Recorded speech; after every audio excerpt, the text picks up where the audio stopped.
It took me 16 years to finally realize one day, it's Easter Sunday. Okay. So I'm faking it. I'm faking it for years. I met my wife in that time, right? Got married, fell in love, fell madly in love with her, and then was a horrible husband, right? Continued deploying, continued partying, continued drinking. Then we had kids, and I still wasn't a great dad until one day. I would come back from deployments. We would go to church on Sunday. I would play Christian for an hour and a half. And then I would just go do my own thing until one day, this is how bad I was. I invited another couple who I had married. I've gotten asked 7 times. Wow. I've done 7 weddings. Huh.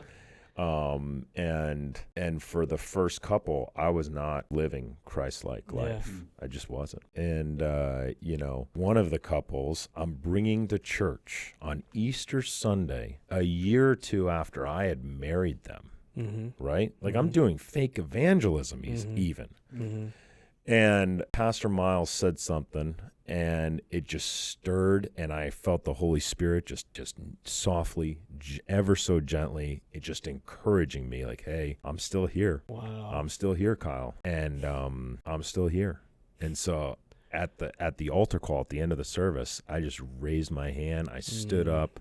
And I rededicated my life. I'm sobbing in the middle of church. And the couple who I'm fake evangelist, they're like looking at me like, hey, you brought us to church. Yeah, it's the best, right? Should we be crying they're too? Like, they're like, what's going on? I'm like, hey, I'll be give me a second, man. I'll take you guys to lunch. We'll do a nice Mexican lunch. We're in San Diego. I'll take you to Mexican. We'll go to Mexican. Just give me a minute. And so they're like, what's going on? And I told them, I'm like, hey, I told them the whole story. I was like, I've just been living a farce. I just had to rededicate my life to the Lord. And so, So it took me 16 years. So, being an idiot. One of the things in our society, I think, has really ridiculed manhood. And I hear you talking about, being a man, and Hollywood paints a great picture from what we think, Sure. the macho.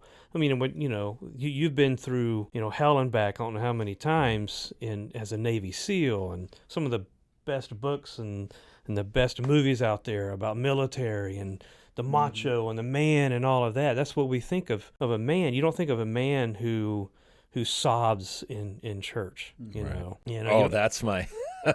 I'm surprised I haven't cried yet on this podcast. Well, you got me a minute ago. So. Good. Yeah,